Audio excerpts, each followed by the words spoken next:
in the city. Gotta stay on your toes. It's things to change real fast, that's how it goes in the city. Gotta watch for the folks and kinfolk. Dude, hey, what it do, huh?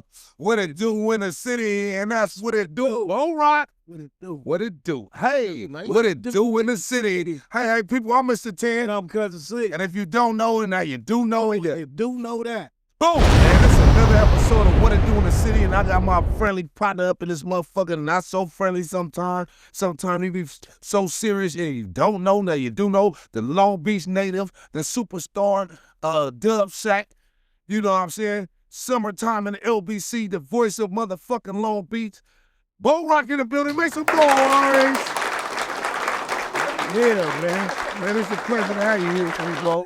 No, man. Man, it's been a long time coming, man. Me and Cousin Sink, we've been waiting on you. Yeah. Oh, man, I'm here now. You know what I'm saying? I came into town and, decided to tap in with my folks. You know what I'm saying? Like, I'm around, so let's get down. Let's get down to the get down. Right. Like little mama say, man, we're going to tap in with the tapping. Yeah. Yeah, Sure, man. sure. I'm just happy to have you here, man. What's been going on, man? Tell us about what you've been doing. What's up, man? Working. I don't never stop working. That's the main thing. That's all I've been doing, Whenever I do disappearing acts, you know what I'm saying? You don't see, we run into each other at a lot of stuff. Whenever I do my disappearing act, that means I'm in the lab. I'm kind of like that on that level. Yeah. And then once I get out of create mode, then I get back to the family. Yeah, get back to the family, and then get back out there to start promoting whatever I created. You know what I'm saying? So I'm in create mode right now. I'm just in there on Savage. I'm going beast mode right now. I've been hearing you doing a lot of things though, brother. I've been hearing some songs that I've heard you make through the airwaves and whatnot. And man, you've been working though. Oh yeah, I got a lot of new records. I got the record out with Jazz right now. I got something coming out with Yep Loud. Got something coming out with Monster Ganja from the Booyah Tribe. Got some stuff doing Flames. Got some stuff with Havoc South Central Cartel, aka Game Changer. I got a lot of stuff. So you've been working though. Leafy Banks from the Long Beach movement. Me and Weasel got a new record that we just did. Who is Beefy Banks? Is that Beefy Low?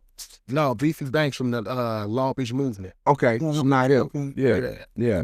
All right. One of the homies from the movement. Shout out Beefy. Yeah.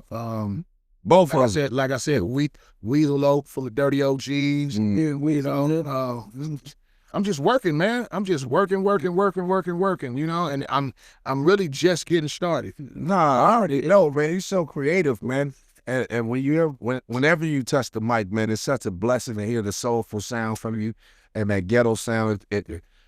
Not to try to categorize or put you in any type of situation, like a Nate Dogg almost to me. Yeah, and you really were one of the first that I heard. Well, you know what I mean? But Nate, rest in peace of soul, man. Yeah, you know what? To be honest with you, I started on my vocal singing journey way back before G-Funk. My journey started at church. You know what I'm saying? I used to go to church with Ray J and Brandy. We all went to the same church. What? Yeah. I did not know that. Yeah, Church of Christ, Southside Church of Christ, and he went to, we particularly attended Myrtle Avenue. Okay. But they dad was my singing motivation. Is that right? Oh, yeah. So they pop sang as well? Man, what? Really know football? I know Pops and Mom. I don't know Christmas is with them time. He a major vocal coach in the industry right now, but he come from that acapella gospel world, man. You talking about somebody that can sing? Oh, he really good. Like sing. I'm talking about he like a mixture of Sam Cooke and like Donny Hathaway, but on a gospel tip. Yeah.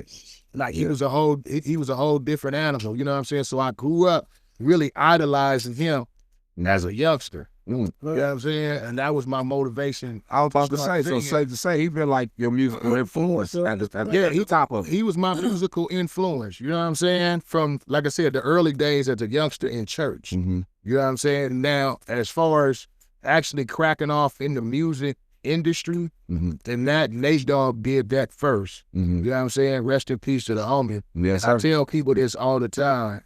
If it wasn't for Nate Dogg, it would have been no Bo-Roc, because Nate Dogg was my motivation. No, I think Nate Dogg shows you that it's cool to have that gospel sound and still be ghetto. Yeah. He was the first one coming with the real hood vocals. He basically was singing what rappers would rap. You feel what I'm saying? And so that's the zone that me and him fell in, you know, and it really was only three of us, me, him, and Butch Cassidy, you know what I'm saying? Shout out Butch. My motherfucking partner.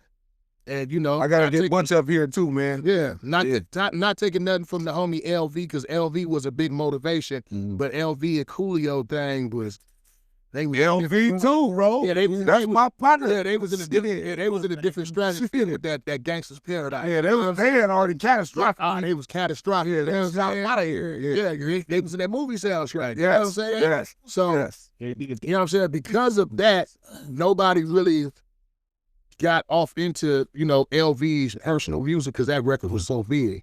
You know what I'm saying? So, like I said, me and Nate Dogg was really the ones in the category that was really study creating whole songs. Yeah, y'all put y'all foot in the ground. Butch was doing hooks, but me and Nate was making whole entire songs. You know what I'm saying? What got you into the rap stuff? Like, you know what I mean? That hip hop. Really, genre itself. Really, when I was in Pelican Bay, I used to be super turned up. I was turned up. I had just got rolled up from Mule Creek for taking off on the police. You know what I'm saying? And they sent me up to Pelican Bay. Feeling nice. You might want to hear that. And when I got to Pelican Bay, you know what I'm saying, some of my OG homies sat me down. He was like, you do know you only like one of 2-3 people on the yard with a date to go home. Everybody else on the whole yard had life, and had life without the possibility of parole. You know what I'm saying? So they was like, nigga, you know what I'm saying? You need to calm down, nigga, turn your little ass down. I was a youngster. I was 18 years old in Pelican Bay. Turned all the way up. You feel what I'm saying? Yeah. So the homies was like, man, you need to slow down. You need to slow down. While I was on orientation, they put me in the cell with a dude who rapped. You know what I'm saying? And me and him used to just, you know what I'm saying, you on orientation for 2 weeks, so you don't got nothing. You don't got no TV, you don't got no radio, no nothing. You make do with what you do. So we used to be in there beating on the bunk, coming up, making music and all that. Right. And then it went from that to going to the hole, and niggas in the hole like, hey, Bo-Roc, do that shit you be doing on it. You know what I'm saying? It turned into that. Hey, so was you beating on your chest singing this shit? Man, I was beating on the table, beating on my chest. You know what I'm saying? Schizophrenic. I was schizophrenic, but the difference was I'm singing.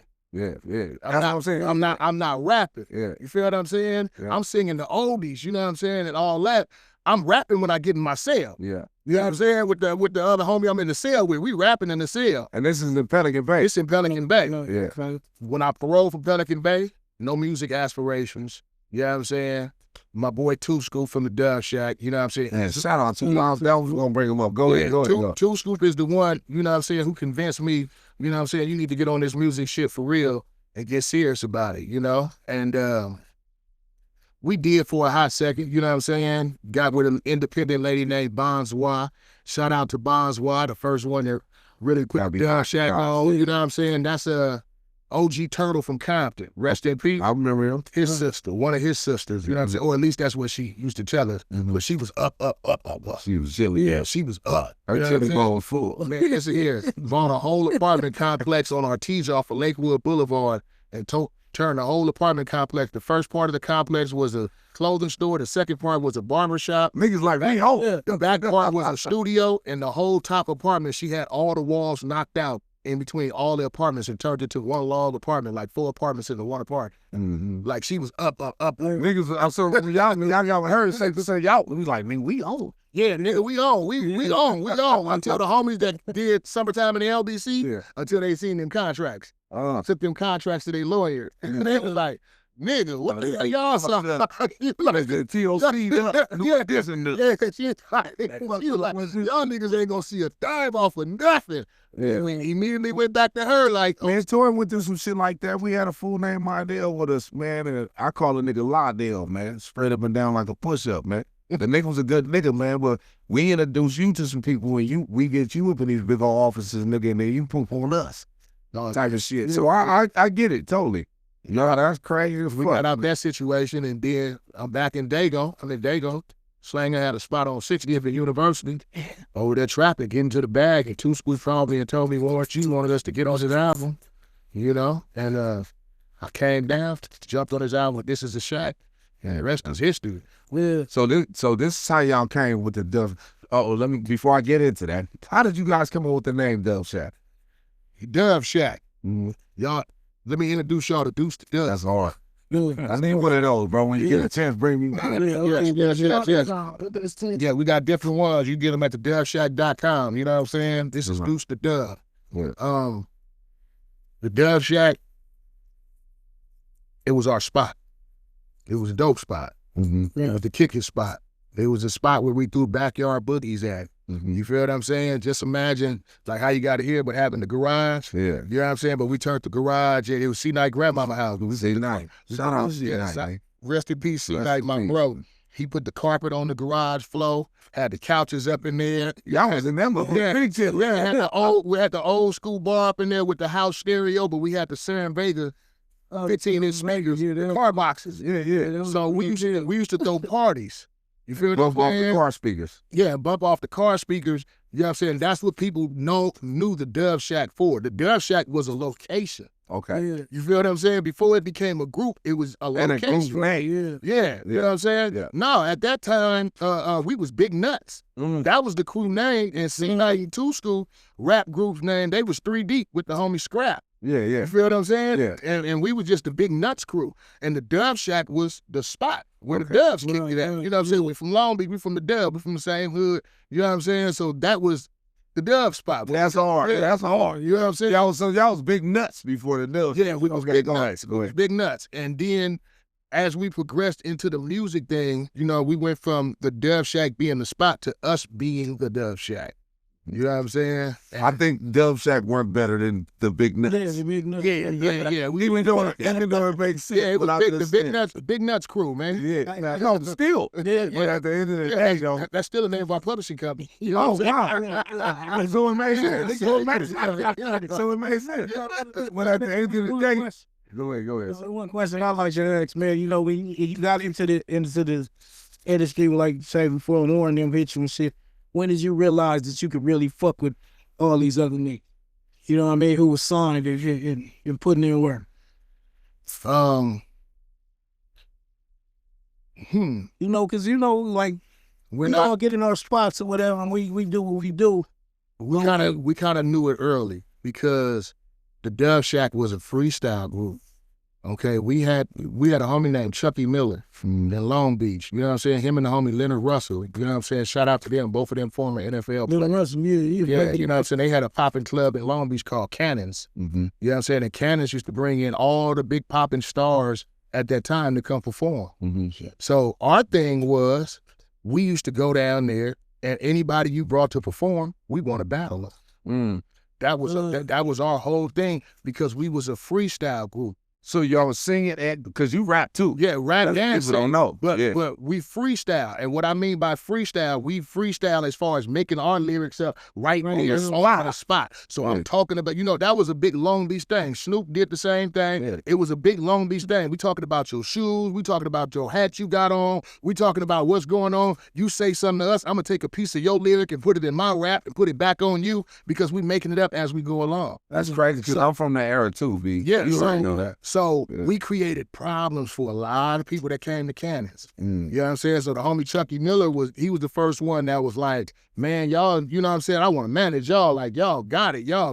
You know what I'm saying? And it was in the midst of those battles, going through those battles and going through so many people and actually battling people that was actually in the industry at that time. Right. I realized like, nah, this is, you know what I'm saying? This is something I can do. This is what I like. I can do this. You know what I'm saying? I feel I can do this with the best of them. Yeah. You know? So y'all was able to talk about shit, you know, that was super relevant at that time too. Because when nowadays battle rapping, niggas is freestyling or whatever, they rapping some shit that they wrote.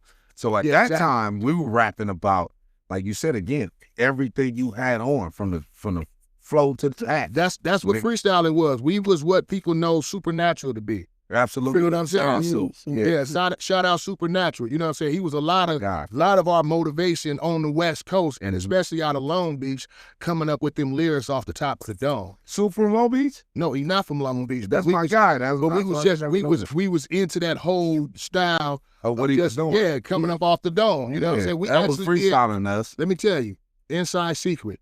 A lot of people don't know there's like 2 or 3 songs on Doggy Style that's freestyle. Mm-hmm. You know what I'm saying? That Dog made up in the booth.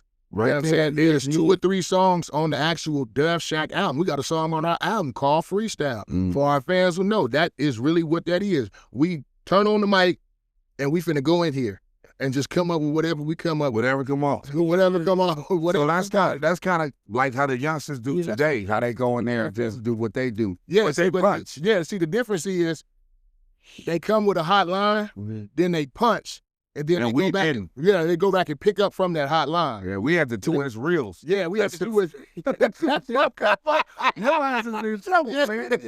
Right. It wasn't there's no erase, go back. You know what I'm saying? We knew it over again. You know what I'm saying? Yeah, you had the reels for real time that cost money, and them reels was not cheap. Hell, fucking reels not. And then you gotta rewind it to get it back on page. That shit was $300 worth. Sometimes the 8 dap didn't line up right. You know what I'm saying? The 8 dap be falling behind and shit. All of them with the 8 dap. Yeah, right. The 8 daps came, you know? Yeah. So that particular form of music was always intriguing to us as far as, like I said, the freestyle, the whole battle scene. We became the one-taker Jakers. Yeah. That was the line. Yeah. You had to be the one-taker Jaker. The one-take Jake. Going and dropping or, you know. Or get your ass out Get your ass out of the booth. Get your ass out of the booth. That's a whole fact. You know, so to answer your question, it was during that time period, even before we got signed, that I had that confidence. Because also, too, there was nobody else in the game that at that time except Lauryn Hill. I was doing what I did that can rap and immediately go into a singing flow. I mean, really sing and then fall right back into a rap in the middle of rapping. That's a cold story because me and C and even Miss Toy, we drove to Oakland and we got to hang with 8+ and the whole Soul Submissive camp at this time. Yeah. And we were down there and that's when we first met Lauryn Hill, Wycliffe, you know, and the other cat, you know what I'm saying? Pardon me, I can't think of his name right now, but Prize. Yeah. And then shout out Prize. But yeah, man, we seen when they were on the stage and fucking Wyclef told Lauryn, wait a minute, stop. Freestyle. Yeah.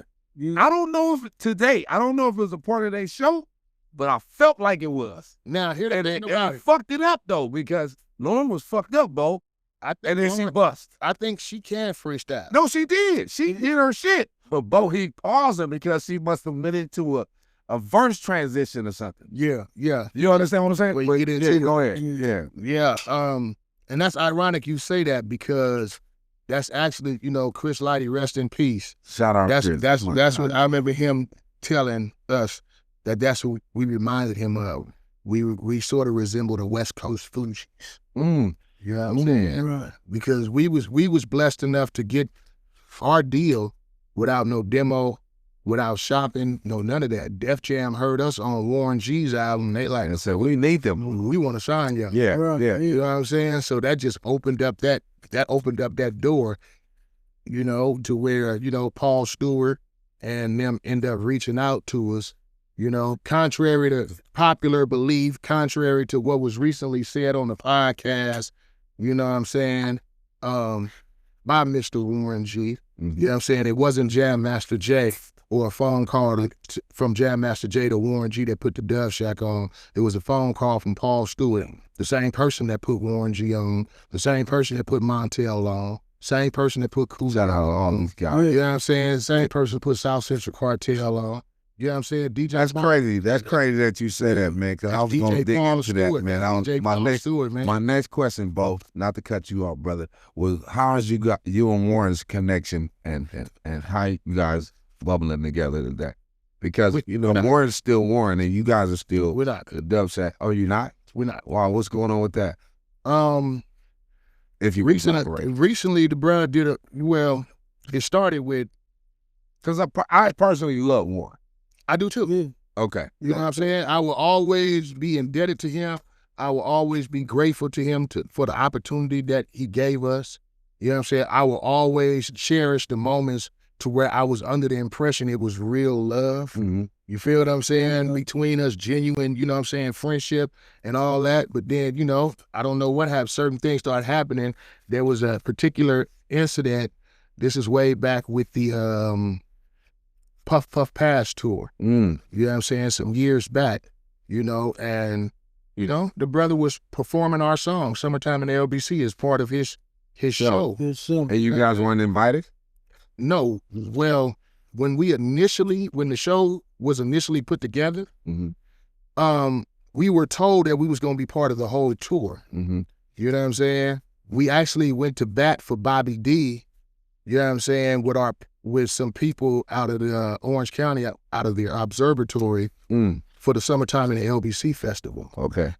These people didn't want to do business with Bobby D, you know what I'm saying? And at that time, you know, we fucked with Bobby D real tough, you know what I'm saying? So we went in there, I went in there and went to bat, you know what I'm saying? The soldier you are. Yeah, went in there and made it happen, you know? And that particular year was also the year that Snoop Dogg was also part of the Summertime in the LBC Festival, Mm-hmm. you know? That's the thing y'all do also on the boat out there. Yeah, the Queen Mary, we do it every year. Mm-hmm. So for doing that thing with Bobby D had told us that we was going to be part of the Puff Puff Pass tour, that we was going to go on the whole tour. Mm-hmm. Right. The tour comes out, Dove Shack's nowhere on there. Mm. We only on one date for the LA show. Damn, okay, that's kind of fucked up. No explanation, no nothing. Nobody say anything. We ain't tripping, you know. We gonna always, Dove Shack gonna stay booked. Yeah. You know what I'm saying? We gonna stay doing shows. Y'all you know what stay I'm saying? rocking. So time goes on. I start getting tagged in videos from the show Mm-hmm. of Warren G performing our song, Summertime in the LBC. Okay, not thinking much of it at first. Damn, after the 8th, 9th show, Like, y'all ain't gonna call him? wait, after the 8th, 9th show, I'm starting to be like, goddamn. You know what I'm saying? Like, we could come out and do our own dang song, you know what I'm saying? And damn, is this part of your show repertoire now? You know what I'm saying? You added this as part of your show? And then in seeing the videos that people sending me, different people tagging me in, I'm not seeing no shout out to the Dove Shack. You performing the song, you know what I'm saying? And you doing it like, hey, how many of y'all remember this? And you go into the I ride with the I slide. The whole thing? The lows and dogs, all the way to the hook. Let me hear you say, oh, all the way through the hook. Right. And then you go on to the next song. No shout out to the Dove Shack. Also, the main thing is no paperwork or anything being done that'll give us our show credit to where we should be getting. That's why I was gonna ask you, because with BMI or ASCAP and whatnot, you So guys, we're not getting none of that. some royalty. But yeah, he doing whole tours, Mm. and we're not getting nothing off of that. We're not getting invited to perform. You performing a song, we're not getting a shout outs, Right. nor are we getting any royalties from you performing the song every single night. You feel what I'm saying? Yeah. So I kindly, you know, send him a message like, bro, you know what I'm saying? Like, what we gonna do about this? Like, you know what I'm saying? Like, damn, at least you can do is invite us out, shout us out or something. Yeah. You know what I'm saying? The response. So did you ever tap in with Warren in? That's what I'm talking about. Okay. I hit him on the DM, you know, da-da-da-da-da-da. The response to me was completely negative. Mm-hmm. I'm like, damn, bro, you know what I'm saying? Like, you know, it's like he went into an egotistical thing and whatnot, you know? So my response was like on nigga, you know? Well, fuck you too then. Next thing I know, I'm blocked. I know I'm blocked on the gram. No biggie. I'm not tripping. Yeah. Misunderstanding. We end up seeing each other at the twins' birthday party at the compound. Mm-hmm. He approached me. We have a conversation. It's all love. We dap. We hug. I'm thinking we passed it up until 2-3 months ago when I'm watching this podcast on the porch, off the porch. The porch is something to do with the porch. Yeah. Where they interviewing niggas on the porch. Yeah. And this nigga sat on that porch Mm-hmm. and told some bullshit on the porch. Mm. You know what I'm saying? What did he say? Oh, first, it's almost like he threw us up under the bus. You know what I'm saying? No, not like almost. He did. He gave us a big up. When they asked about us, I could tell it hit him the wrong way when the interviewer brought the Def Shack up, because they was talking about his career, talking about everything, and they brought us up. Yeah. And he was like, oh, yeah, they the homies, you know what I'm saying? And to my recollection, you guys are a part of the G-Funk era, period. I'm from the West Coast, so you know what I mean? No, we have always considered ourselves part of the G-Funk family. From the time we took that G-Funk family picture on the top of Def Jam West right after we signed. So when did our piece of the picture vanish? Exactly. Right. When did it become that we was cool, we was homies, and you let us claim it? Mm-hmm. This is the words that came out of his mouth. Oh, they was the homies, so I just let them claim my name. Yeah. You know what I'm saying? But, you know, I ain't really make, you know what I'm saying? I put them guys on and whatnot, and you made it seem like as if you put us on and then we ran off on them. It almost You know to what I'm me saying? sound like almost like the Snoop Dogg syndrome that he been going through a little bit on a couple of podcasts. Because I don't want to make this a super negative interview because I know you're not both. But I still want to hear your part. I seen the interview you talking about, Breakfast Club, and you know what I said when I seen it? Karma's a bitch. Karma's a bitch. You know what I'm saying? The same thing you sit up there complaining about with Dre and Dog, it's the same thing you've been doing to the Dove Shot 5-footers. You know what I'm saying? The same thing you've been doing to the Helmet Conti, the same thing you've been doing to Real Type, same thing you've been doing to people, the same exact thing. So they all been doing the same scenario. Yeah, same scenario. But again, I'm not tripping because I'm my own man, and I've always been on my own. You a go-getter. You know what I'm saying? So I've never been tripping off what nobody else is doing. So again, after we talked at the compound, you know what I'm saying? I'm thinking everything good until I see the interview. And like I said, you make it seem like we wasn't never really part of the family. You just let us be down because we was a popping group in Long Beach. But y'all were already out there doing y'all shit. Yes, exactly. He said that. He was like, they was popping in Long Beach and whatnot, you know, and I put them on, you know, and then they went off and did their thing. And he said something about, yeah, I remember. And people didn't even catch that he contradicted himself because he made it seem like we ran off when he put us on, but then you turn around the same interview and you said that Jam Master Jay called you about us. And you just passed the information on to us. Yeah. And if you would have known better, you would have made sure you had the paperwork straight. Well, number one, that's false. We didn't meet Jam Master Jay till we got to New York, till we was already signed to Def Jam. Leor Cohen and Benny Rat from Harlem introduced us to Jam Master Jay. Oh, wow. You feel what I'm saying? Like, we had no dealings with Jam Master Jay prior to that. But here's the thing about it. When Paul Stewart and them, and they reached out first about a record deal, first thing I did was picked up the phone and called Warren G. Warren G was on the road. You know what I'm saying? He was moving around. Hey, cuz, you know what I'm saying? They called it, they want to put us on, God, you know what I'm saying? Whoa. All right, well, look, cuz, y'all got to handle y'all business, cuz. I can't take everybody by the hand. This is what he said? You know what I'm saying? This is what he tell us. This is what he tell them about that, though. So, now, which was true. We needed to be on our own. But I still like some help. You know what I'm saying? It's kind of We young. what happened with him and Dre then, when he said he pulled up to the airport and then he wasn't going on tour with him. No, see, that was a regular thing with the Dove Shack. Why do you think Summertime in the LBC is on the show soundtrack, but we not in a movie to show? Because we wasn't being taken on tour. Bro. We was being left at home. We was still selling dope. You know what I'm saying? You coming by the shack, picking up trees from us. You coming by the shack, picking up things from us. Go. And y'all going on the road. But y'all leaving us. But you leaving us. But you telling us, oh, yeah, hold on, I got y'all. You know what I'm saying? But at the same time, our name is ringing in the streets on some other shit. So he like, y'all need to slow down, cuz. Y'all gonna get caught up, cuz. I don't want nothing to happen to y'all. You know what I'm saying? Because motherfuckers is talking throughout, you know what I'm saying? Like, them niggas is out there being active, my nigga. You know what I'm saying? So it's like you telling us to chill out, but at the same time, you're not giving us an option out. Yeah, we don't have no option out, bro. This is what we doing while y'all niggas gone. Yeah, so when Def Jam or Paul Stewart did reach out, I gave you a courtesy call.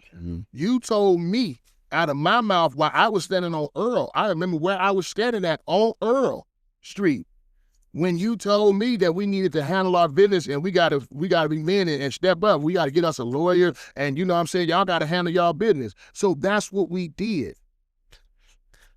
Made a move with Def Jam. I remember the first time we at the Def Jam West off, well, we was somewhere. And he walked in with the twins and the 5-footer. He seen us in our Def Jam jackets. And that nigga turned red as a motherfucking balloon. Like this. You guys for that. You know what I'm saying? So, you know what I'm saying? It's like he had a problem with that. Like, he told me, cuz, y'all be moving too fast. Y'all be moving too fast. Like, what do you consider moving too fast? You know what I'm saying? Yeah. Were we moving too fast when we being left behind on the tour and we still out here taking penitentiary chances selling dope? Yeah. While you going and taking memo? Why you know we talented?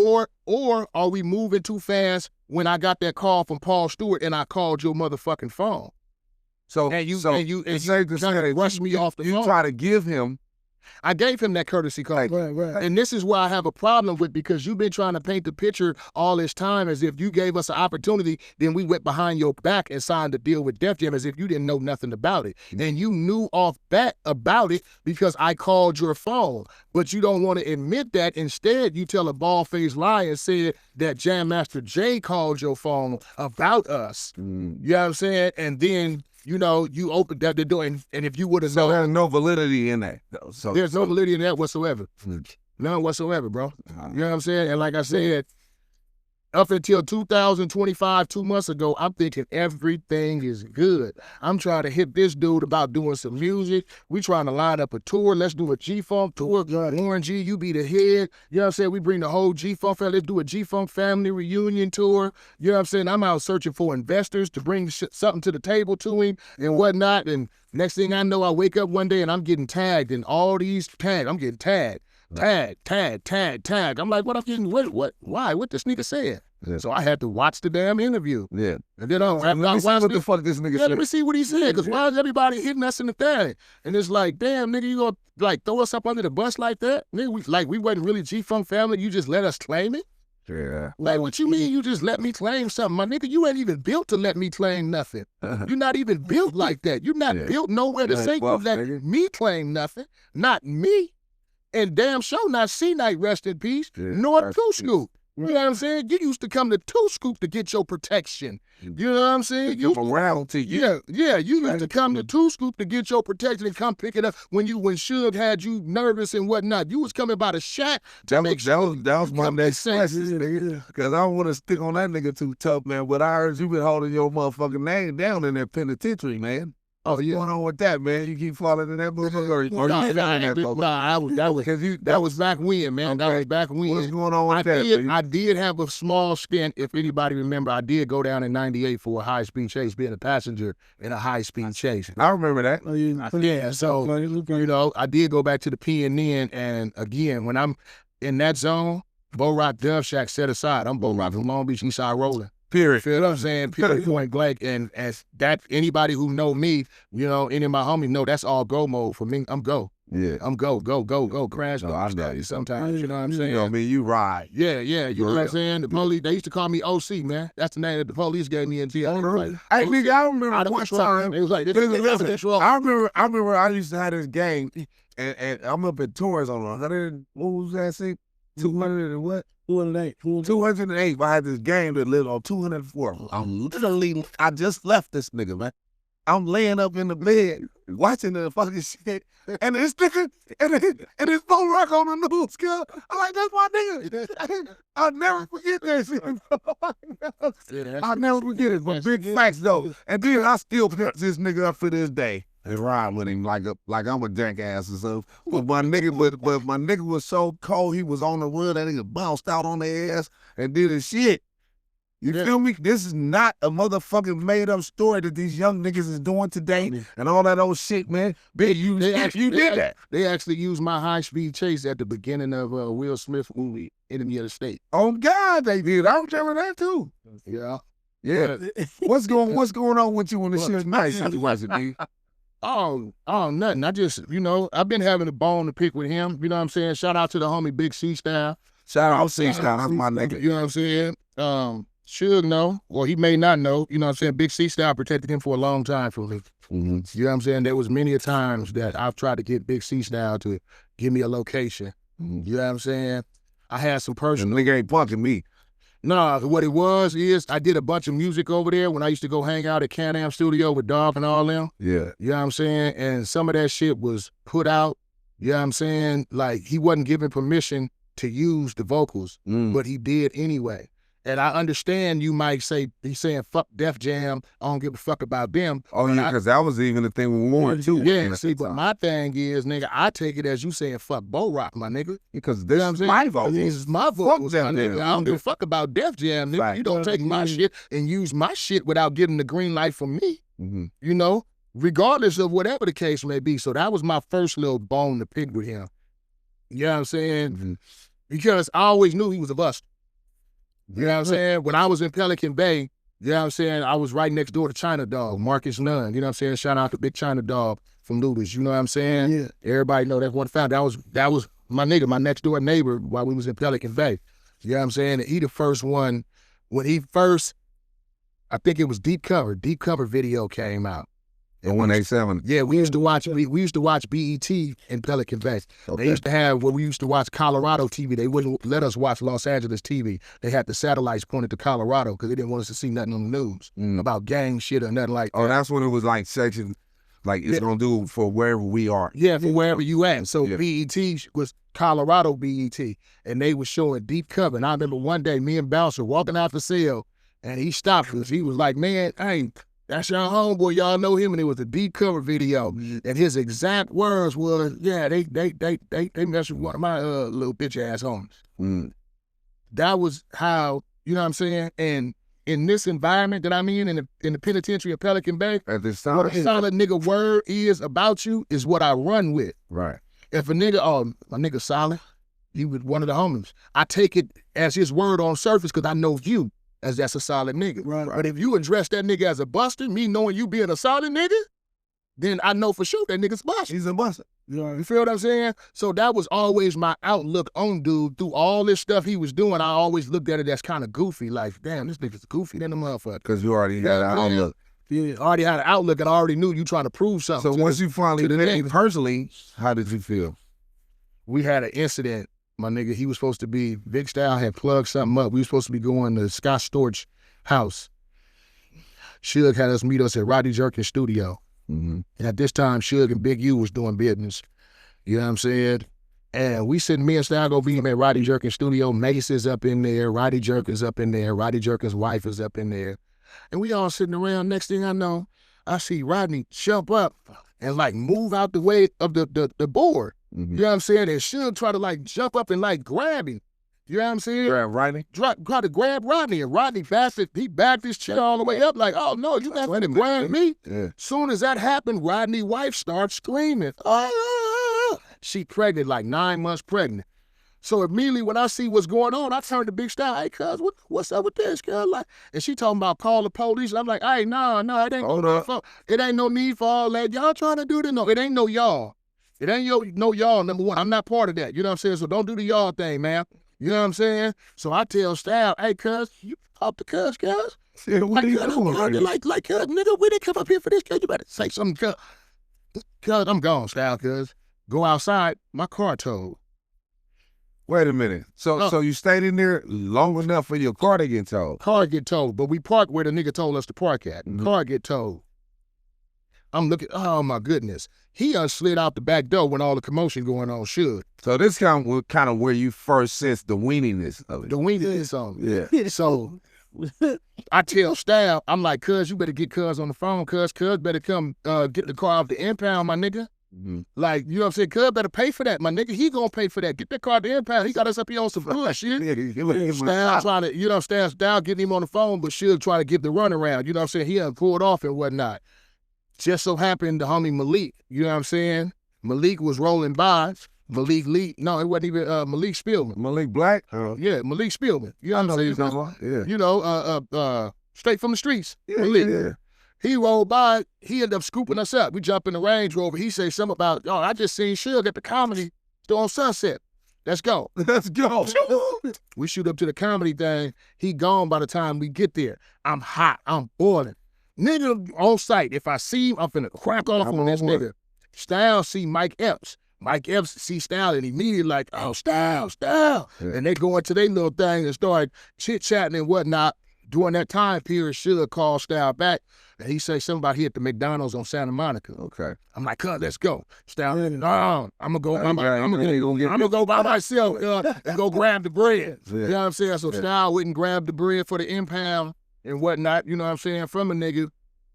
And that was the end of that. Alki. I don't know if you remember Alki David, the billionaire motherfucker. You know what I'm saying? Right, if I see him. Yeah, yeah. So shout out to Mike Epps and everybody that he mentioned, man. So LA is so big but so small. We really all know each other. and we run I into just want to everybody say- everywhere. Well, go ahead. So Alki, at the time, me and Style doing business with Alki David. You know what I'm saying? And Alki is the billionaire who tried to put up the $5 million for Chris Brown and Who was in the Davis shit?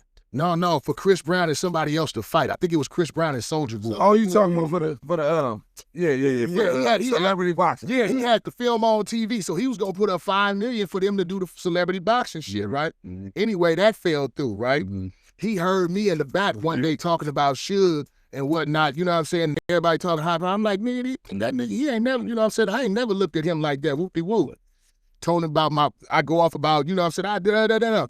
He tell a motherfucker he'll give me a bag, 750 bands if I get it on camera of me socking down Suge. Oh, kill him. I was on. Hey, what the nigga say? Let's kill him.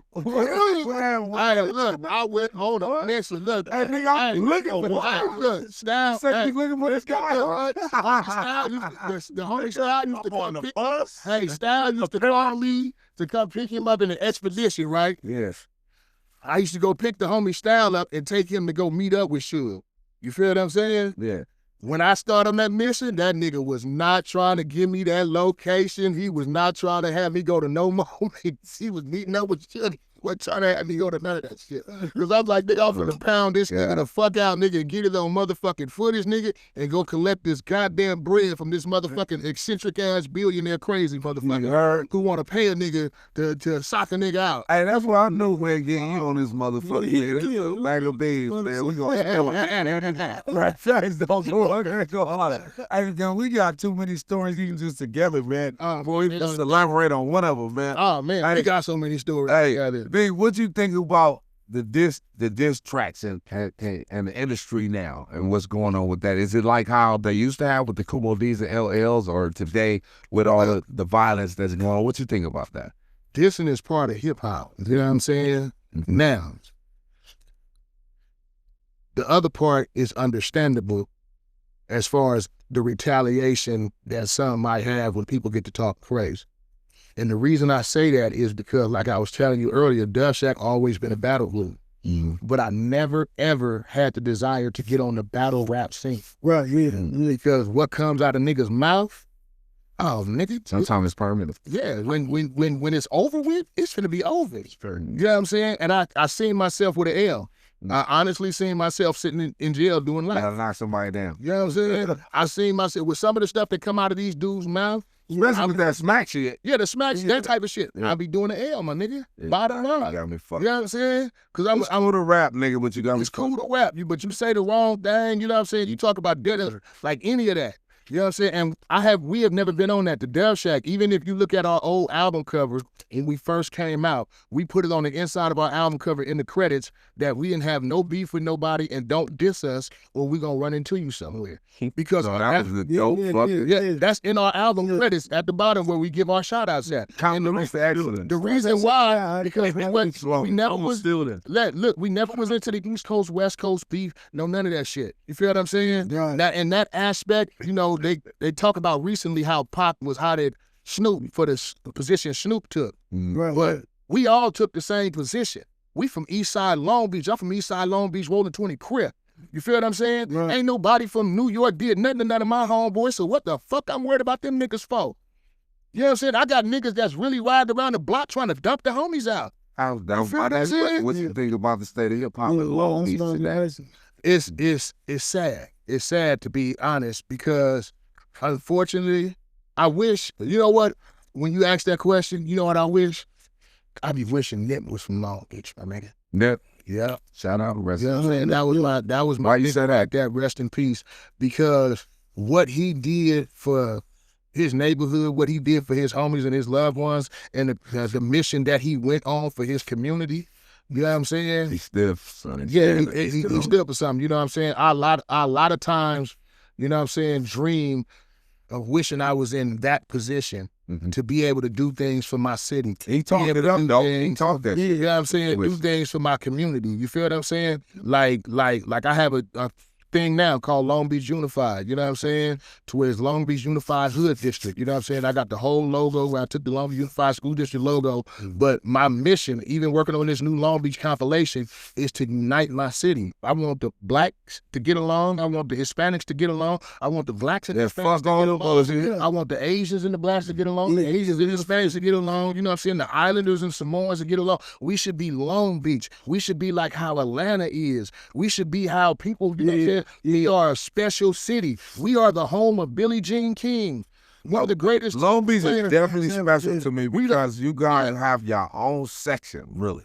Period, though. Like, bro, it don't have nothing to do with none of the LA shit, even though it's still Los Angeles County or whatnot. We are on, and that's because Long Beach had a Navy base in it. You know what I'm saying? Back in the days. And so that brought a lot of diversity to our city.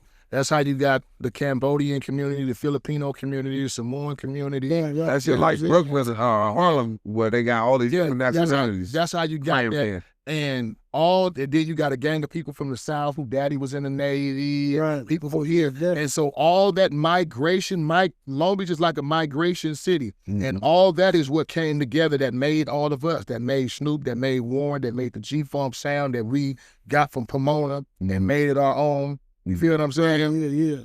It's in our DNA. And like I said, it goes way back when, you know what I'm saying? Like I said, people don't know Billie Jean King from Long Beach. You know what I'm saying? War, Long Beach. Yeah. 2 lead singers from Rolls Royce, Long Beach.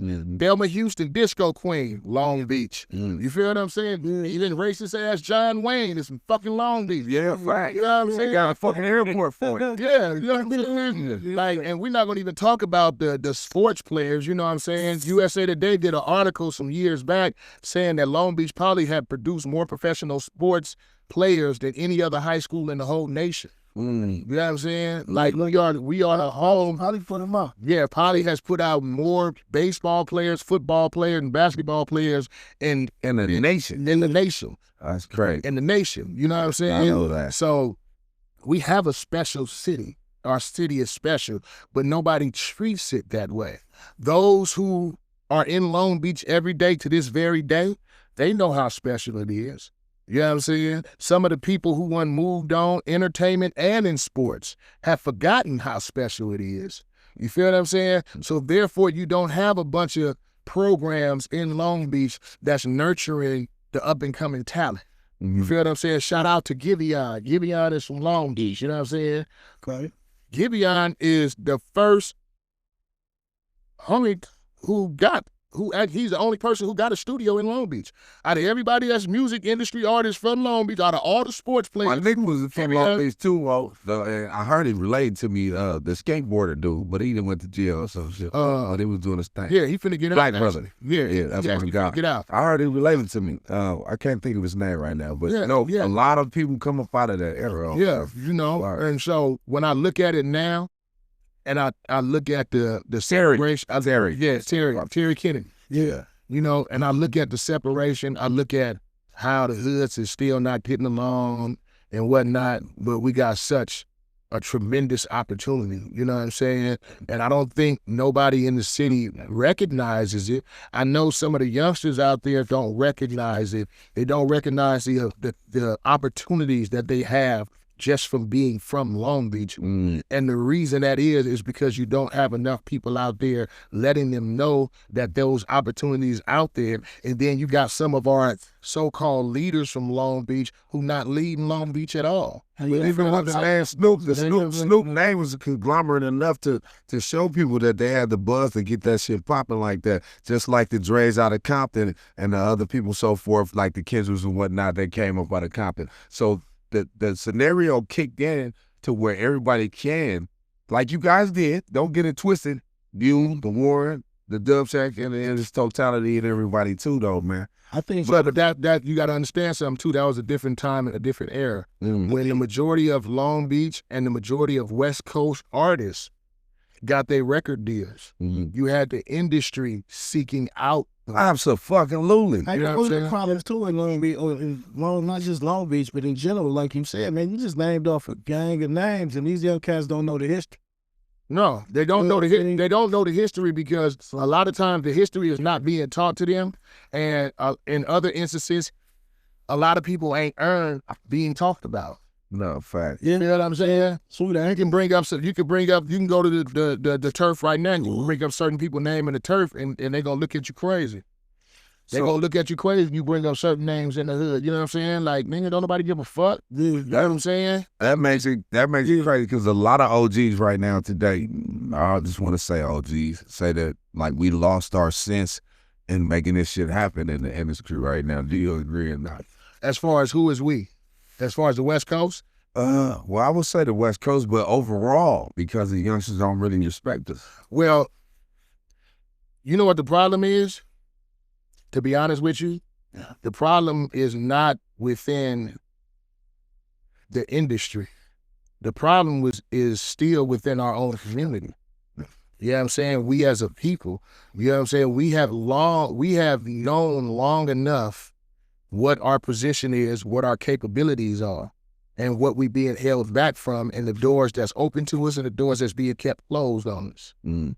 We've had more than enough opportunity to formulate a plan. You feel what I'm saying? To either create our own door or to kick that damn door down to where they can't do nothing about it. You feel what I'm saying? Let me give you a prime example. You had the boy Yeezy go bananas. Mm-hmm. Okay? He went bananas, completely lost his everlasting mind going on these different rants. You know what I'm saying? But every time I seen him, you know what I always thought about? I always thought about that saying about you can always learn something from a fool. From a You know what I'm saying? Yeah, definitely. You know, so I started paying attention to it. And then there was a lot of people upset with him about the stuff that he was saying, right? And I'm like, why are you upset with him when actuality, or even why are you upset with him and why is he upset with them? Why is anybody... Nobody you paying attention that he's upset with them as well. Yeah, see, but here the thing is, as far as him being upset with them, what you mad about? Because we not doing what they doing? We don't got these buildings. You know what I'm saying? Yeah. Because you can't be mad about what they own, what they have. You can't be mad about their unity. You can't be mad about none of that if we not doing it on goddamn shit. And you don't know nothing about it. You feel what I'm saying?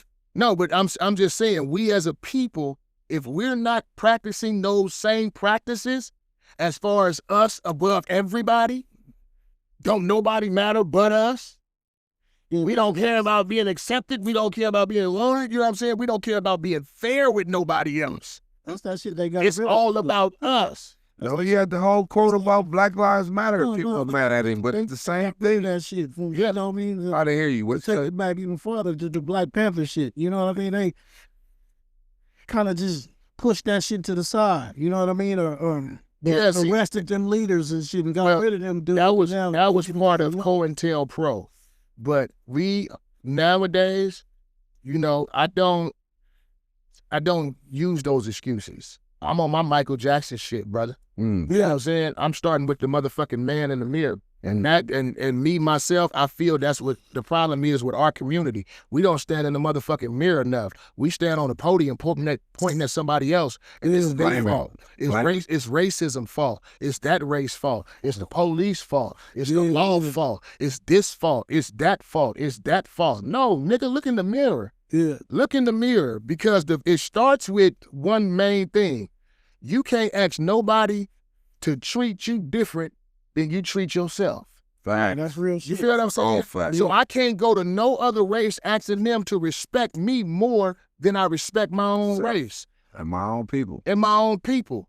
So, you know what I'm saying? We can't complain. We have to deal with our own self in the mirror first. And deal with our own issues as a people, address each other, and start learning to love and unite and mess with each other before we can really start going outward on anything else. You know what I'm saying? So the state of where we're at today in the entertainment business today, even though you look at people being able to have access to more wealth, you feel what I'm saying? We already see what happens if we don't still have our stuff together to protect us. When we get money, look at Bill. Look at Puff. Yeah. Look at everybody else. Yeah, You know what I'm yeah. saying? Regardless of what they did. You know what I'm saying? This has nothing to do with what they did. Right. It's the cause and effect thing of the far as, okay, we completely destroying him. And when you go to the counterparts who don't look like us, who are involved in some of the same things, they don't get destroyed. They get a pat on the hand, they get reprimanded, they get sat down for a little while. Remember when they sat Mel Gibson down for a little while for the racist rap, but he showed back, right? Yeah. You feel what I'm saying? But Isaiah Washington. yeah, but you know what I'm saying? I mean, Like, but I get it. but so when we don't have our thing together, it allows people to be able to treat us like that. We can't complain about the dynamics of the music business. You know what I'm saying? Because you could say drill music got them killing each other in Chicago. You feel what I'm saying? Right. But to be honest with you, the problem lies in Within the lack of that brother having love for that other brother. Yeah, exactly. Yeah. The lack of love for this color, the lack of respect for this for color, other person. for the other person. Period. You know what I'm saying? And so therefore I don't concentrate on nobody else. You know what I'm saying? I have no problem with what nobody else doing, how they live, how they conduct their lives. You know what I'm saying? Mm-hmm. I don't deal in that racist type of divide like that. Yeah. I'm so focused in the fact of my little bubble that I have of my What are you own. doing overall? Yeah, That's that the I have so of my people. You know what I'm saying? So I do things now. Like my girl, matter of fact, my girl and my daughter who was riding the car, I remember. And we was not too far from here. We over here off of Dinker. Mm-hmm. Off of Dinker, and we coming up Dinker from Florence, Mhm. from Tiffany Haddish weed store, right? Oh, We wow. coming up Dinker. Yeah, it's right near right there on Florence, one street over from Dinker. Shout out Tiff. I gotta get you on here, girl. Flower shop, or Oh. flowers. Oh, right. That's Tiffany Haddish shit. So know that. we coming from there, right? And so this is what I have a habit of doing. As I drive down the street or I drive through black community, whenever I see somebody black, I acknowledge them. Absolutely. Yeah. I either ahead, if you a youngster, I'm saying what up. no, listen, Hey, how if you a you doing, youngster, brother? I hit you with the up. If you older, I hit you with the down. Yeah. You feel what I'm saying? Yeah. I hit you with the down. You know what I'm saying? If I'm moving too fast, I hit you with the fist or I hit you with the piece out the window. You know what I'm saying? You can be on your porch, and if I'm driving down the street and you black, hey now. I say that out the window. Hey now. You turn around, I throw up the peace sign. Hey, I'm going to hit you. I go out of my way now to try to speak to my people. You know why? Because I remember once upon a time when I used to go out of my way to mad dog every nigga came in the room.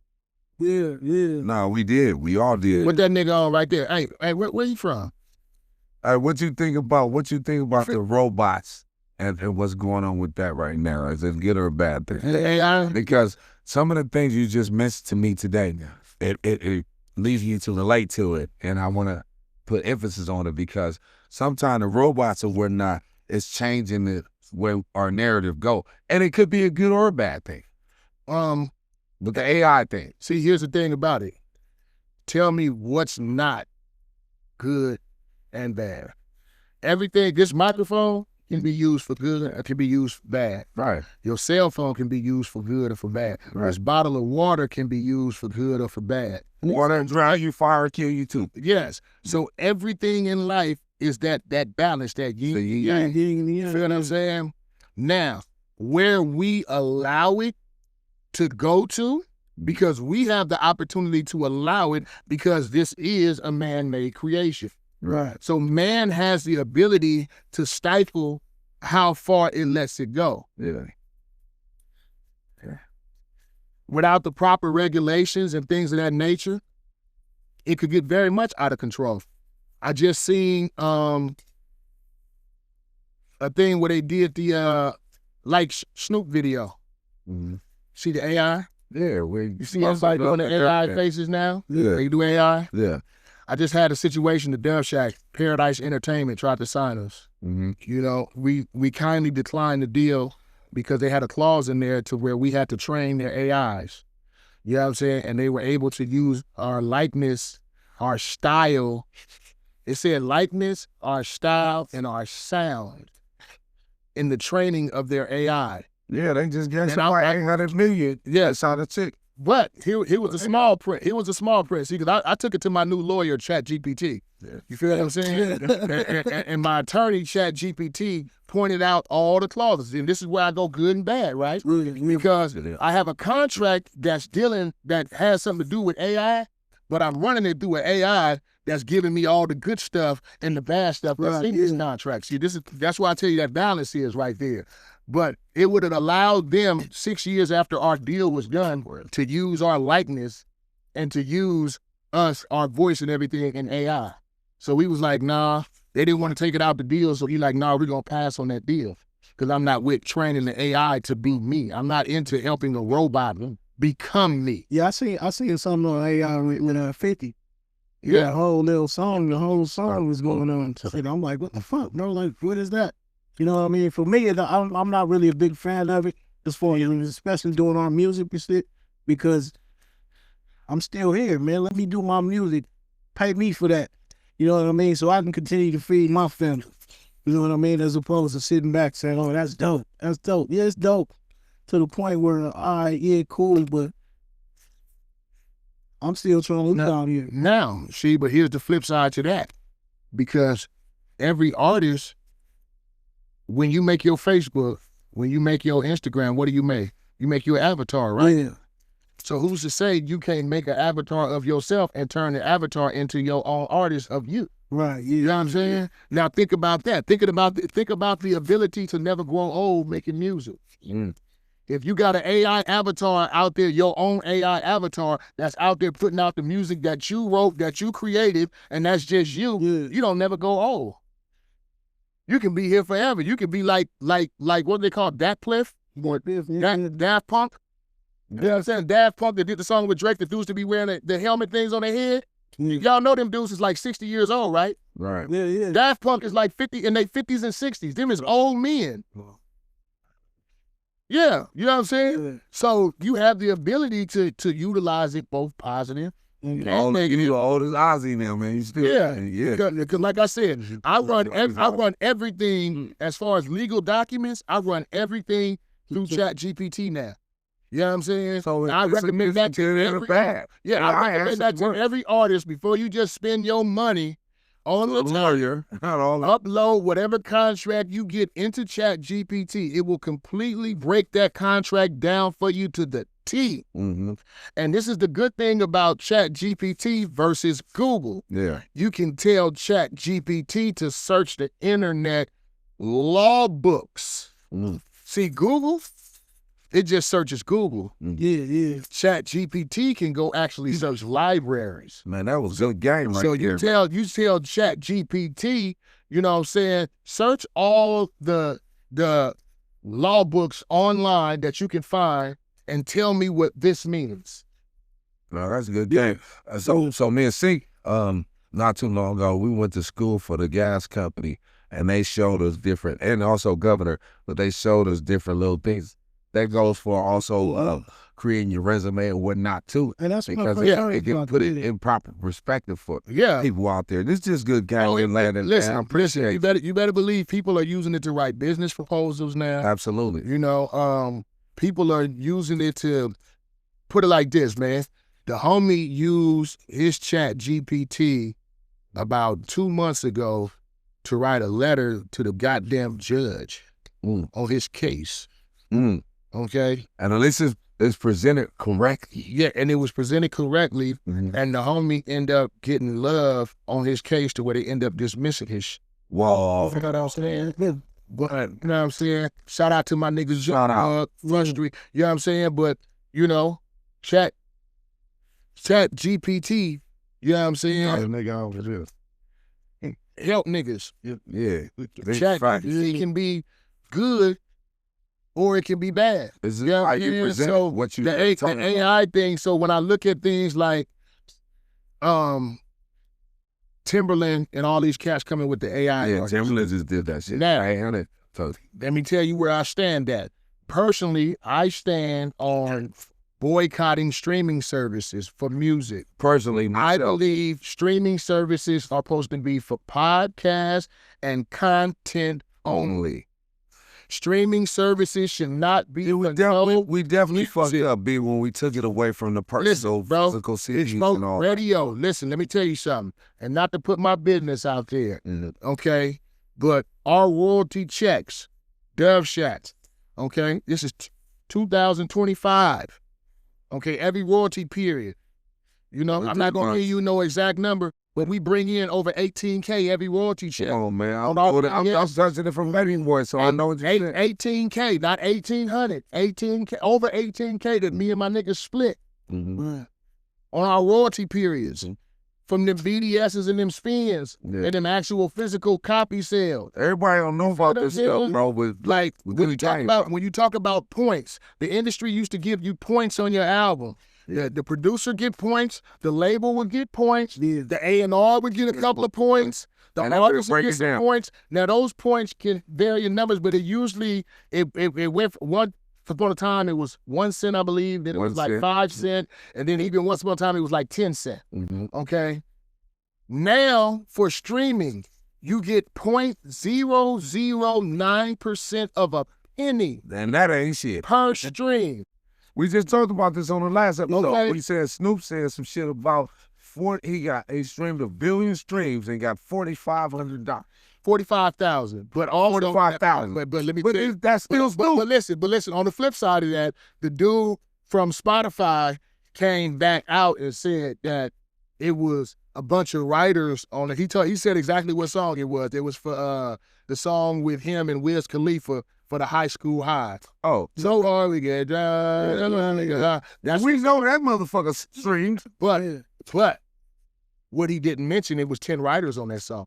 10 writers on that song, and I think he said like 2 different or 3 or 4 different companies that was involved on that song. Surprisingly, Bo, that they allowed writers to get paid. Yeah, but back in our time, that was his split off of everybody getting paid. Oh, okay, well then, okay. So I'm glad I'm saying that out there. Yeah, but needless to say, 0.009% of a penny. You guys do the math on how many spins. 9 It takes you how many plays? It takes 9/10 of a penny to make $20 in plays. Yeah, you know what I'm saying? Versus if you on the radio, maybe 2 plays, I'll get you $20. Right. Just 2. It depends on what the situation you in. So that's why I believe we fucked up though, Bo. When they took away the physical copy form for us, so where we can at least get that one. Because when your shit was popping and it's on the radio, you get about. But did you hear what I said? See, yeah, but that has nothing to do with what I'm saying. See, they fucked up when they took away the physical copy. Yeah, that's what he got. You have the what's her name? Cardi B's and everybody's trying now. That's an American thing. But it's past tennis. That's an American thing. Man, it's fuck. No, that's not across the world. Oh, hold up, because K-pop just did $2.4 billion in CD sales last year. Okay. K-pop, okay, in CD sales. Bad Bunny. $2.4 billion in CD sales. That's how much money was made. Tower Records has the biggest CD store in Japan, Tokyo, Japan right now. That thing like. So somebody's still dealing with CDs? Listen, it's because I'm missing something. Man. We the only. That's an American thing, bro. That's an American thing. Just FYI, people around the world are still buying CDs, and people around the world are still buying LPs. It's funny. So that's how they take. You feel like that pocket in America. Yeah, the paper out of our pocket in America. Yeah, you know what I mean. So we can't get it because it's streaming and he getting 0 point whatever live. Yeah, through the streaming instead of the physical form. That's why I mentioned it. Listen. Let me tell you something. America do not want no more Suge Knights. America don't want no more Diddy's. America don't want no more Jay-Z's. America don't want no more Dr. Dre. America don't want no more of them. You feel what I'm saying? So what's the only way that people was getting through that status was through entertainment. Yeah. You feel what I'm saying? That's how they got through the door. LeBron is the first black athlete that's actually playing that became a billionaire basketball without having all a bunch of other stuff. Magic helping now. I just had on Costas Nice show the other day. Yeah, Magic and Jordan became billionaires through other business ventures. Revenue. They was do other revenues. They do not want multiple streams or multiple opportunities to create generational wealth. So therefore, we have to find other ones. Yes, exactly. So this is just another ploy to keep us in a controlled state. You know what I'm saying? The way they moving the music industry around, the way they doing things, if you look at it, think back in the day what the independent artist meant. When you thought independent artists, you thought about early E40. You thought about Tech Nine. Yeah. You feel what I'm saying? You thought about niggas who was eating up off that shit. You feel what I'm saying? Nowadays, what they did, they slowly moved it to a point to where if you were indie artist, the more we moved into these different streaming services and we moved towards iHeartRadio and we moved towards Spotify, we moved towards iTunes, now we have a little bit power to be able to say, But no. no, them over there. No, you need to just be playing these right here. If you play these over here, we're not going to give you any of ours no more. See, that's the stuff that they don't talk about that go on behind the scenes. Remember when Universal was mad at Spotify talking about, oh, this, that, we're going to pull the music off. See, what they don't talk about behind the scenes is that Universal also makes calls to Spotify telling them if you play independent artists, you won't get no more Universal music. Period. This is why you don't hear a gang of independent artists across these streaming platforms getting recognized, because the big companies tell these other companies or the companies that they invested in, if you do mess with these artists, then we gonna hold up our artists. We're not gonna sue you Taylor Swift Lakers album. You're gonna get it after the fact. What is it? This is how they get. This is how they squash. This is how they squash blockbuster music. Mm-hmm. You know what I'm saying? Mm-hmm. They squash blockbuster music the exact same way. Blockbuster music, they had a thing going on where you used to do the in-stores, warehouse and all that, Tower Records and all that, all right? So blockbuster music start carrying a lot of independent shit. Master P, Suave House, and all them different independent companies, right? So they can take And the majors was like, if you keep doing that, we're not fucking with you. So this is a part of the downfall anyway. Yeah, so what they did, they said, okay, y'all want to keep doing it anyway, huh? So this is what we gonna do. This is what we gonna do. Yo, When, Governor, stop that shit, man. yeah, this is what we gonna do. When a new Snoop Dogg or whoever album drop, we gonna make sure everybody else have it 2-3 weeks before you get it, Blockbuster Music. And they start doing that on all things, and Blockbuster Music eventually end up folding up under. But remember, there was a Blockbuster Music. Blockbuster was going off into music. They was moving off in videos, off into music, and they was finna compete with Tower Records in the warehouse. And like I said, the powers that be purposely told them, if you keep supporting independent artists, we're gonna squash you. So they start getting the Britney Spears albums late. They start getting the Backstreet Boys albums late and missing out on all that money, and they stock eventually tanked. And they went out of business. Oh, that's what I'm saying. Yeah, and they went out of business. So it has been a ploy in the industry from trying to keep us from getting to a certain power. You know what I'm saying? But we have been talking about this since Berry Gordy days. You feel what I'm saying? Well, it's in the physical form too. The shit, I mean, as far as like the CDs and shit, especially here in America, the shit. Look at our cars, man. Our cars ain't even got CD players no more. Ain't got tape decks no more. So what the fuck else? I'm gonna buy this. But he's saying that shit still exists in other places. Yeah, it still exists. It still But exists. here, this is California. I can't. A lot of people don't. Listen. I got a lot of everybody uses their phone. No, let me but I got different little slots in my shit. Let me tell you. A lot of people don't know. The newer cars, they give you a CD with the car to upload the digital stuff. For everything that happens in the car. Yeah. That's how my car is. That same CD player play They music. play music. They play music. You might not have an actual CD player for music there, but that little thing, that little DVD player that they have for you to upload your computer stuff into your car when you first get your car. When I don't gotta show you how to I don't know operate. how many people have had new cars off the lot, but when you get a new car off the lot, a lot of times It's gonna show you that. it's gonna be that little CD that you put up in that slot and it get your computer thing, your navigation, and update all that. Listen, man, we going deep in this shit. Hey, what you think about the 360 deals? Is it smart business or not? 360 deals?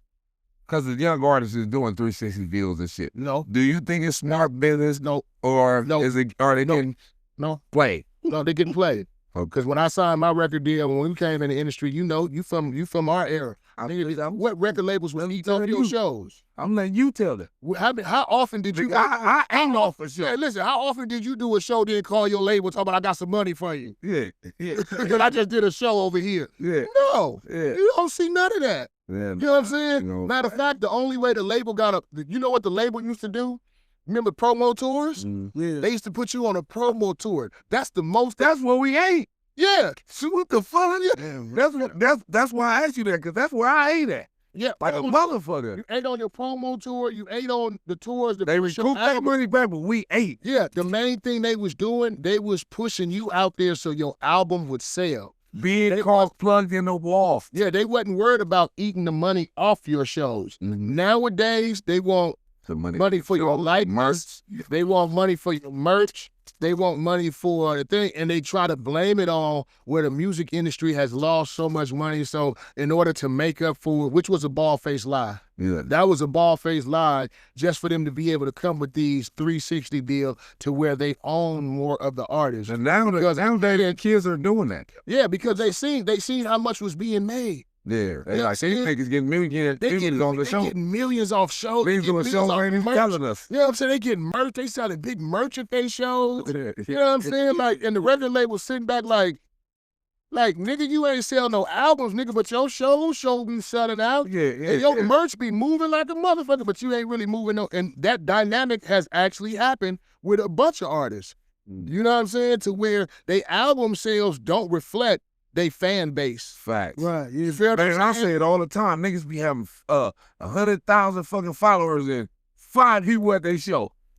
What the fuck? Yeah. What the fuck is that about? Like a motherfucker. Yeah, that fucks me up all the time. Yeah. I ain't But then- gonna hold you.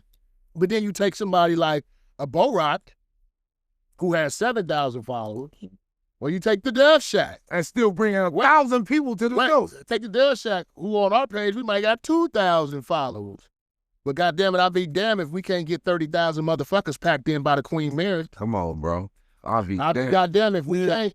We did it 3 years in the motherfucking row with that name, Summertime in And the LBC. You know what I'm saying? Yeah. So, I tell niggas all the time, man. I ain't All saying the you time. artist and you ain't got 10 fans listen, at the event. I can tell you one thing. A lot of times, what you see on the internet fools you. You feel what I'm saying? No, that's The people who put it out there like they eating really don't be eating. And some of the people that you may not think is eating really be eating. You know what I'm saying? They really got, motherfuckers eating. Don't get me twisted. they really able to do something. Yeah. You know, I can't wait till we get back to doing Summertime in the LBC Festival. We ain't had one since COVID-19. You know what I'm saying? Y'all didn't get down this summer? Nah, man. We trying to put it together. It's like, it's a lot going on. Them night class and Yeah, they a built lot a of new stuff, but facility down there. Then Night Health wasn't the best. Then he passed away. You know what I'm saying? I had a couple of you and two still here too, man, and y'all good, man. Everything good. Yeah. You had a couple of health scares, man, and Yeah, I'm man. glad You you know what I'm good, saying? and the So- family and everybody. Yes, everybody is good, blessed indeed. You know, health is wealth. I'm gonna jump into something real quick, man. Just trying to break this shit down a little bit because we almost out of here, man. We like to ask a couple of questions real quick, man. You can answer the motherfuckers with one question, or you can answer them, elaborately, like a one question type of thing. Like, who would be your favorite artist Oh, goddamn. of all time? Of all time? no matter which one, no matter No which matter one, which genre. which genre. How many think this nigga went top of these thinking? Go ahead, B. Damn. That's hard to say. That's hard to say because it would, it probably would be like almost a four-way tie. Mm-hmm. It would probably be a four-way tie between Michael Jackson, Prince, Donny Hathaway, and Anita Baker. Oh wow, those questions coming next. Those are part of the two-way questions.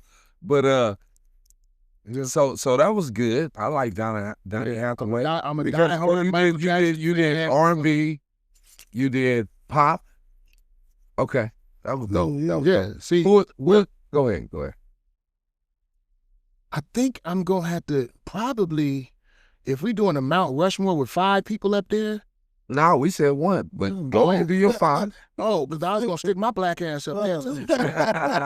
As you should. Thought I was. You thought I was. You know what I'm saying? It's some R&B cats out there. I give a run for their money too. Yeah. You know what I'm saying? Y'all, you know, like y'all will soon see. I got some stuff coming out that y'all will soon see. See, let me tell you something. Nobody has ever heard me sing since like church, bro. Mm-hmm. I go out on stage, I go in the vocal booth smoking a blunt and sing. No, I see. You feel what I'm saying? I see. Yeah.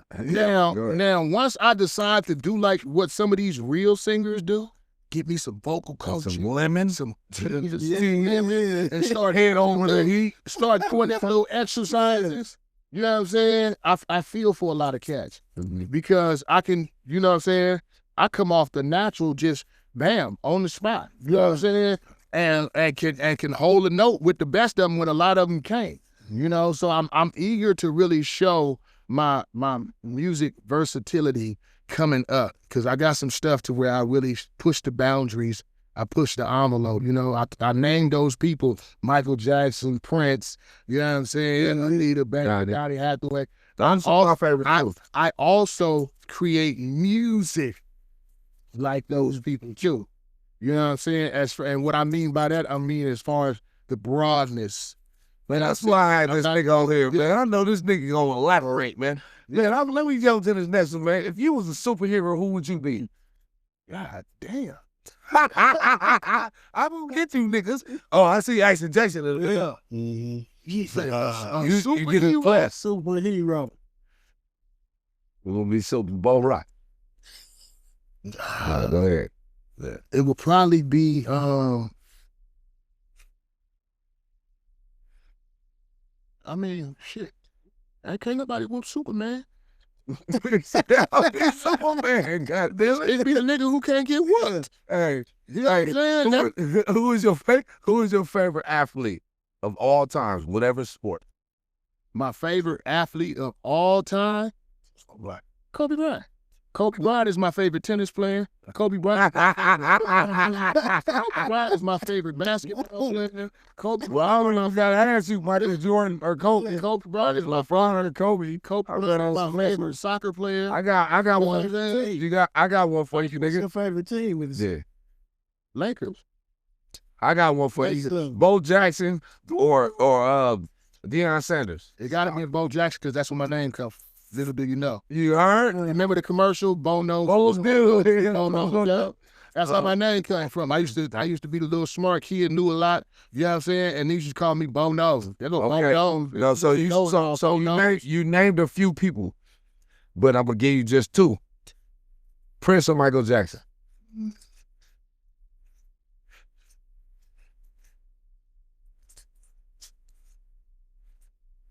Prince. Why Prince? His creative diversity, his bag was deeper than Mike's. Yeah. He had a deeper bag. He had a way deeper bag than Mike, not just as far as creativity and song structure, you know what I'm saying, but also as far as the fact that a lot of people don't know Prince played every instrument. And a lot of songs that Prince did, Prince played every instrument on that song. He did the background vocals and he did the fucking lead vocals and he mixed the motherfucking song down. He did it all. You feel what I'm saying? Yeah. So it would definitely be the musical genius of Prince. You know? Now, I definitely would want the stardom that Mike had. We had them. You know what I'm saying? I would have definitely had Everybody want to think about I had me a zipper jacket. I wanted a glove. I ain't never wanted no pants for my ass. I did not. I never did. You know what I'm saying? So that's Prince's Prince. yeah. Oh yeah, Daphne Avalon. Yeah. You know, I want all the Prince's Prince. I can name them all. Guess what? Sheila, hey, Shins, I gotta get you back again. See, the interview gets so intriguing. But anyway, cause on listen. Another one. You gotta come. I got you. You know that was a good one. Yeah, I was. Hey, but look, go ahead. It's sports shit. Barry Bonds, Ken Griffey. Ken Griffey. Ken Griffey. Well, why do you think? Because Ken Griffey was the coach. Ken Griffey represented the culture, hat to the back. The stance of what he had to the back. He came with the Nike shoes. You know what I'm saying? Barry Bonds was, you know what I'm saying? Barry Bonds was. That's why I said Bo-Jack the Descendant first. No disrespect to Barry Bonds, but Barry Bonds was more, whitewashed. Then I don't know nothing about it. you know what I'm saying? Ken Griffey was a kind of, hip. East Coast or West Coast? Huh? Hawaii, motherfucker. Man, we just gotta make this motherfucking loud, and everybody go feel it. He's all over the West. Oh, Kind of like the same. huh? Look, What do y'all be coming with this shit, man? we make you say something. Come on, man. Who gonna stop, man? See, came with that. Come back, man. I Stop. already know, nigga, it's West Coast, nigga, for you, West Coast. Yeah. Nigga. But far as wise, just overall in general, people want to know that. People who don't. But I fuck with the East Coast. We was signed to Def Jam, you know what I'm saying? Shout out to Def Jam. You know what I'm saying? Like I said, it was early Redman Records. It was early Boss from Detroit. Wu-Tang. Records we rap to. Wu-Tang, shout out to my boy Inspector Deck, Method Man. Yeah. You know what I'm saying? I got a personal relationship with them, Shout out to Redman, got a personal relationship Word. with him. You know what I'm saying? Like it to me, again, it's all about my people. Mm. This is all about my people, and I love my people. You know what I'm saying? I'm in love with my people, man. Yeah. For real. I love my people. Yeah. You know what I'm saying? And it don't matter where they from. I find something I love about all my people from everywhere. same You from way. New York, you from the South, you from the islands. You know what I'm saying? No matter Motherfuckers what who it be is. up to date, Bo-Roc was from the East Coast. That's what's up. Bo-Jack from old player from the New York Jets. My boy Big Coot from Long Island, New York. They who woke me up this morning called. Check it out. It's only one other Bo-Roc Yeah. in the world. It used to be a little Bo-Roc from the hood, but I booted him off. You know what I'm saying? Kicked him off? Yeah, not too long after I put him on, you know what I'm saying? He let a nigga take his strap, so I booted him right back on. Yeah. You know what I'm saying? You know who you are. You know what I'm saying? The homies know who it is. Yeah. But Listen. but it's only one other Bo-Roc. Yeah. And you remember Redhead Kingpin? That's my guy. Redhead Kingpin had a homie named Bo-Roc. Okay. You know what I'm I never saying? met him. And I never met him either, Mhm. but once we came in the game, I never knew about him. People actually used to ask me, was that like, Oh, his name was on the record. yeah, you Bo-Roc from Redhead Kingpin? I'm like, huh? Yeah. It's another Bo-Roc in the world. Like, Yeah. I thought my name was you. Original. You know what I'm saying? I thought it was original. Me and the homie Crypto came up with that in LP, in Los Potatoes. Yeah, LP. You know what I'm saying? Sitting in the day room. You know what I'm saying? That's when we came up with Bo-Roc. Hey, Bo, you know what I'm mad at? What? All these motherfuckers is getting this chilly up right now about that shit, man. And we was warm before that. Bo, and I was warm before that. God, what are you talking about? I can't get no. I can't get no this dude I've been to Los Padrinos. I've been to See, Central. I've been to Sylmar. I've been to North. I've been to all I've of been these. to TS. Let me tell you something, bro. I even been to Tascadero. Them motherfuckers. I ain't been Let me tell you something. No, they forced me to Tascadero. You know what I'm saying? I told you they used to call me OC. Mhm. You know what I'm saying? That was my name. The police gave me the name Out of Control. They was like, this motherfucker is just mildly Yeah, drunk. that's He's right. out of control. So they sent me to Tascadero to go get tested. Mhm. They was like, we really got to see if this nigga's off his rock. You know what I'm saying? He was off But, the man, fire. Them motherfuckers try to put me on Thorazine and everything, bro. Like, they try to force me on Thorazine. That nigga was bro. tripping. You know what I'm saying? Yeah. Until I just kept socking out the windows. Every time y'all try to make me take this medication, I'm going to get the socking out windows around this mother. You're not finna make me take none of these meds. But I just recently heard, Man, they got that chilly, man. no, They got, I just recently heard that it might be some chili for us. man, I'll just No. saying. I think No, if listen. they really for everybody else, man, they got to No, run for them. they supposed to be running for TS. Okay. For all age bracket for TS. Okay, make sense of this shit. Somebody- Because how you gonna just say told from that. 81 or whatever? And come on, bro, we've been in. Yeah, somebody was just talking told me that they own the TS one. They own the YTS one. They got one for TS. Mm, You know what I'm saying? And that one goes back to our age bracket. okay, You know what I'm saying? But that's really, man, they giving When it these went people down. this money right now. yeah. Let me in. Listen, the new stuff, that ain't nothing compared to what them motherfucking counts To us? back in the day when it really wasn't, when it wasn't no internet and it wasn't no motherfucking cell phone and social media. And no cameras up in the building. Man, stop playing. Stop playing, dragging niggas up with grown-ass motherfuckers choking little kids out.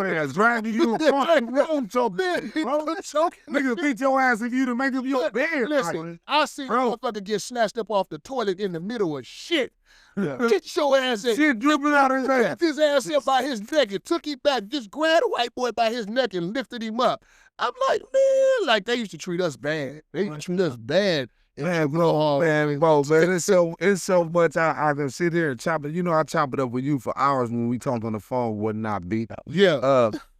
But I you know, it's a segment. You'll double back again. You know what I'm saying? When the next project out, whatever it is. Is there any advice you want to give to the up and coming talent? I know there's a couple of topics that I missed, but is any advice you want to give to the up and coming talent that's younger than us? You know, receiving this information and make sure they get it, bro. The number one advice I can give to any artist coming up in the game is get opinions. That's my new thing that I'm pushing. Get up in this. Get opinions. Get opinions. Get opinions. Everything is you can do so much from your phone that people is making some of the most stupidest decisions on these phones. Okay. You know what I'm saying? Impulsive. You have the ability to upload. You have the ability to download. You know what I'm saying? A lot of people don't talk to nobody before they upload or download. You feel what I'm saying? They upload trash-ass songs. They download bullshit-ass information. You know what I'm saying? They involve themselves in shit. They think this is hot when it's not fucking hot. You know what I'm saying? Get some opinions. You know what? That's what an A&R used to be. An A&R used to That's be what a it stood studio for. session and give you an opinion on whether that song was hot or not. He would give you an opinion on what, you know what I'm saying, try this. You know what I'm saying? Try this right that, you know what I'm saying? Or Even the producers did that. yeah, even the producers. Nowadays, because of this thing of there's so much independence, everybody feel everything they come in with is tight. So they just make it and then they put it out. They don't worry about the quality of it. They don't worry about mixing it. They don't worry about it being sonically right, you know? Just get opinions. Ask people, and when I say get opinions, just don't ask your crew. Don't just ask the yes men around you or the homies who gonna always say, oh yeah, girl, that's tight. That's tight, my nigga. Just don't no. Get opinions. You know what I'm saying? They used to do things like have listening parties, not album release parties, listening parties. Yeah. Where motherfucking artists get done with an album before it goes to the full thing. We have a little listening party with the A&Rs, the companies, the head of the companies, other people, producers, all that, and we pick like, okay, yeah, this might be good. You know what I'm saying? This ain't it. This ain't it. There's not a lot of that anymore. You know what I'm saying? Like I said, because we have the ability to go set up distribution deals for ourselves, we can upload, you know what I'm saying? We alleviated that, and a lot of us is not worried about putting out quality music. We're not worried about censoring ourselves before we say things. And it sounds sonically, like you said. You know what I'm saying? And we're not sonically making sure it sound right. And then, too, we're not making songs that we trying to really build careers off of. Nobody is really doing that. They're making songs for the moment. You feel what I'm saying? They're not really making anything that they can build a career off of or that they can sustain off of. And if you have a circle around you, Jermaine Dupri said it best on The Breakfast Club recently. Nobody who's become successful in this world has become successful without a team. That's fact. You have to have a team. I say that all the time. You know what I'm saying? Jordan, they throw the ball in out of bounds, catch it, run down, alley-oop. You gotta have a team. You know what I'm saying? And use some of those people that's around your team members. You got somebody that you know that I might have just met. You just introduced me to him. That's why this nigga standing up. Yeah, I got mad at governor. Yeah, I got an opportunity. You know what I'm gonna do? You know what I got an opportunity to do? I got an opportunity to play a new song for you. As my nigga, and let somebody I don't know hear it. Yeah. And you know what I'm saying? And what y'all think? What you think about it? Yeah. You know what I'm saying? That's not really happening with artists nowadays. And we need to, because we have to dissect that, because sometimes people just think that's it. And it's not. It's not. Bro, do you know if you had drill artists getting opinions. You know how many niggas would have told a nigga, nah, nigga, don't do that. Nah, nigga, nigga, don't put that out. That's gonna get you rocked. He's smoking on somebody. Yeah, you know what I'm saying? Yeah. But they don't, it ain't that no more. So that's my advice to most artists. When you do things, before you put it out there in the world, get people's opinion, those close to you, those who care about you. When you get ready to put your visuals out there, let your people see it first. Man, that's crazy because the artists not a few shows back told us there's no disrespect, but they told us they don't give advice because we weren't giving advice ourselves. But it's our job, to me, to give advice to the youth. And artists told us a few shows ago to not give advice. I ain't throwing nobody under the bus because we wouldn't give us advice. I don't give a fuck. Governor probably cut this shit out, but I'm just saying, you know what I mean? Was he a black artist? Don't worry about it. And I said it was dropping jewels. Yeah. And at the end of the day, how you gonna say don't give somebody advice because you weren't giving advice? Which we probably weren't. Well, maybe that's part of the problem. You know what? You understand what I'm saying, though? You know what? We weren't giving advice, but did we receive it?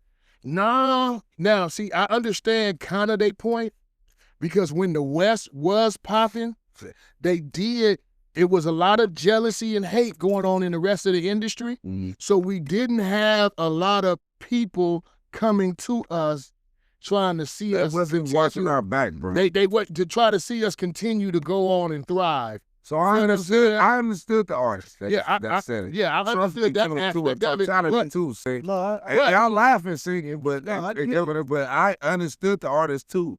But at the same time, I thought it was fucked up because I know that we have to give advice. You have to. As an adult, as an adult who have kids for sure, you have to lend and give advice. It is your responsibility. If you are in a position to be able to help anybody with words, you should. And it don't cost you a dime. You should. It just costs you some words. You should always want to do that. I don't care who it is or what field of life it is, because you would want that for yourself. If you in a bad situation, lost in the wrong hood, you would want a nigga to tell you, oh man, nah, go this way, get up out here, man. And there's not a nigga that tell you, not a nigga to tell you, oh, you lost? Yeah. You lost, huh? I'll go that way. Yeah, come on this way. This was no disrespect from what I was saying to nobody. I was just venting because it really stained my brain.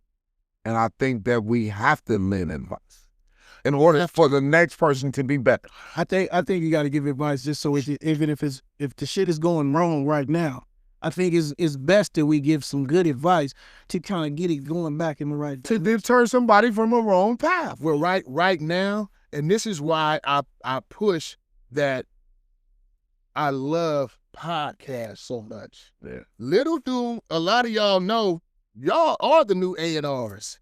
Facts. You know what I'm saying? I know that. Y'all are the new A&Rs. Y'all are the new newsmen. Mm-hmm. Y'all are the new information. Yeah. Y'all are even sometimes the new grandmamas in the hood, giving their advice. The advice of somebody go to their grandma. You know what I'm saying? You got all type of podcasts out there, from Earn Your Leisure, where the brothers is talking about how to get money. You got different podcasts out there that's dealing with spirituality. You got podcasts out there that's dealing with raising your children. You know what I'm saying? All type of different things. I think that's what streaming is for. That space right there. Said that earlier. We need more of that. Yeah. We don't need more of, and no disrespect to BET, but we just don't need no more bullshit ass shit to put into our brains. You know, just to entertain us. We in a critical time period to where we can actually do a pivot. I agree with that. We can make a real pivot on how we got power in this game and how we would maneuver in this game. Mm-hmm. You know what I'm saying? But again, if I can get everybody to support me on leaving streaming to podcasting and shows and content, boycott streaming your music on these platforms until they show physical form, some respect. Yes, sir. Hey, Bo, can you drop your handle so, man, they can get with you, man? Man, it's been a wonderful podcast, and I know you double back. TheDoveShack.com. That's the main thing. TheDoveShack.com. I'm going to say it again. TheDoveShack.com. Go get y'all some merch. Where they get you on Instagram? Bo-Roc.Doveshack. Twitter? BOROC.Doveshack. Twitter? Bo-Roc.LBC. Facebook? Nah, don't bother me. Don't bother me. I don't like that Facebook. Since Facebook start doing this government name type thing, don't look. Yeah, I don't like that too. Yeah, leave me alone on Facebook. Listen, I do that for family. It's been an absolute. It's from the whole way, man. We already know my government name. You know what I'm saying? If you don't already know my government name, I don't want you on my face. We can't wait to have you back, man, and see what you dropping next, man. Hey, man, it's been another episode of what it. Well, Got you a website? Yes, sir. Okay. You got you a Shopify store? I don't. Get you a Shopify store. You got a Shopify store? No, it's all gonna be the same. Listen, everybody who make music should get them a Shopify store. Yeah, we was doing it with the pack. Guess what I just discovered? Yeah.